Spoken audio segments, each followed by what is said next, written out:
Pag-ingon na, magtukod og simbahan, say buhaton sa mga pastor, mo-coordinate nag mga pariner, mga financial supporter. Mauna ang mga pastors, gihiktan ang liog, dili ka na katudlo boldly, dili na makahatag sa saktong pagtulunan ngadto sa mga tao. Ngano man, mahadlok ng mga pastor mawadag membro. Kay kung mawadag membro mga igsoon, ang pastor kulob ng kaldero. Munay isip ang uban mga pastor, mga igsoon, kung dili man maka-coordinate o mga financial supporter, ang mahitabo na sige nalagpamuyok-puyok sa mga membro. Kay basig masuko ka, labi na kung ikaw giver ka simbahan, mabangga na kung imong kinaiya basin sa Domingo sunod. Di ka na mo simba. Maunang mahitabo nga ang mga tao sa Ginoo stagnant ang spiritual growth, mga igsoon, dili gatubo sa kaybalo.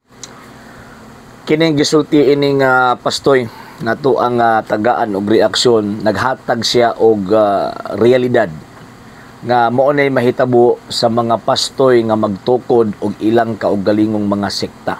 Kini manggong mga especially mga fundamentalista tawag ining sects. Pag di manggo na sila magkasinabot, mag-iyahay po na sila atakihay, nya pagkaman mag-iyahay po na sila tukod og ilahang mga kaugalingong mga sekta. So tama ni nga before sila magtukod og ilahang sekta, makig-coordinate una sila or makig-contact una sila dito sa mga foreign investors or tawag ining supporter kay para mabuhi ang ilahang sekta. So buti pasabot kung sa ligan na nila ilang membro, di na mabuhay kung wala support from outside sources. So, mo na nga, maningkamot yun din mo ang mga pastor. Hindi na basta ng panahon nga ang ilang mga supporter from outside, from tawag ining abroad, mag-support na sila forever. So, mo nang maningkamot yun sila mukuha og daghang mga membro, maningkamot yun na sila o maglingla og mga inosenteng Katoliko kaya para mabuhi ng ilang sekta og mismo ang ilang kaldero nga butangan nagbugas. Kini ha, dili ako nagsulti ini ha. Kun dili ato ang gitagaan og reaksyon kini gisulti nga realidad ni ining maong gitawag og pastor. Kaya kung gamay ang membro, kulob kaldero. Di ba? Mo nang mahadlok pud sila mobangga sa ilahang mga tawag ining main benefactor, ang major benefactor nila. Nga naman kay kung ila pang banggaon gamay pang ilang membro pagkahuman mawa pag yung main benefactor nila samot ka kulo bilang kaldero. So nahulog nga ang pulong sa Ginoo ang nakasulat sa balaang kasulatan gihimo nilang gitawag og kapital. Mingon man sila di kami nagpastoy man mi kay kanang wala mi nang warta sa among isig ka tao kay igo lang man mi nagtudlo mahitungod sa pulong sa Ginoo dato naman mi sa una. Okay lang utingon ana inyong katuyuan. Pero di gyud ma-deny, di gyud malimod ang kamatuoran nga pagbuhatag ang inyong membrong kwarta, sigurado gyud ko, padung na sa inyo. Asa man na padung? Di man na pwede padung na sa Ginoo na kay Ginoo man ang ginhangnan og financial nga butang. Kay iyahaman ang tanang gitawag og mga butang. So, padung gyud na sa inyo. Sa inyong operation, sa inyo ang gitawag og sekta. Siyempre, ang pinaka-number 1 nga mga benepisyo, kamo nga mga pastoy. Subuti pasabot, mo na nga di mi matingala nga mag-convert gyud og daghang mga inosenteng Katoliko. Kaya kung di mo mag-convert og daghang inosenteng Katoliko, kulob inyong kaldero. Nya kana manggong kulob ang kaldero, figure of speech mangon na siya nga nagapunting ba nga wa sila kwarta.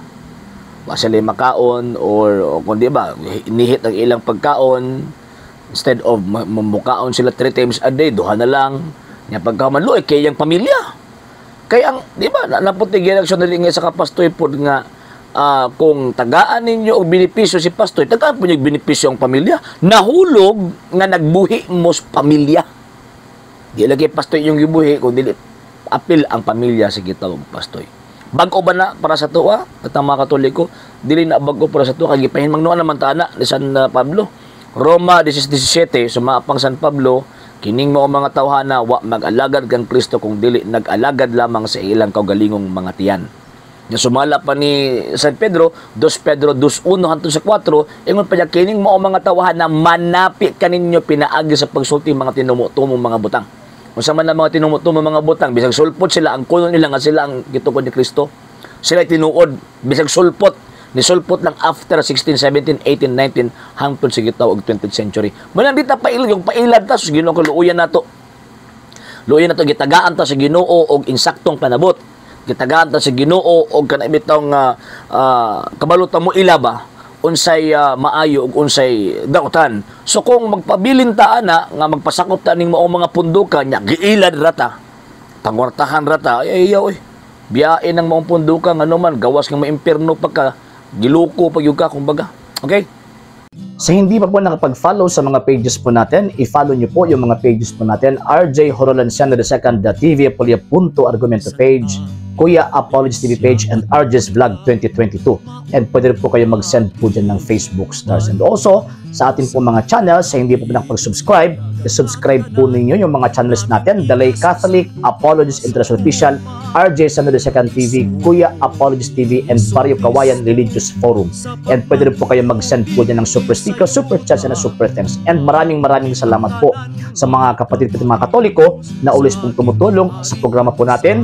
Maraming salamat po. Nang dahil po sa tulong at suporta po ninyo, ang programa pong ito, until now, andito pa rin po sa social media. And until now din po, nangangailangan pa rin po tayo sa tulong at suporta po ninyo dahil wala po kami magagawa rito mga sir, mga ma'am, kung wala po yung tulong at suporta po ninyo. Sa gusto pong tumulong, sa gusto pong sumuporta, pwede po ninyong ipadala ang tulong at suporta po ninyo sa pamamagitan po ng ating mga account numbers dyan po sa ating pong screen.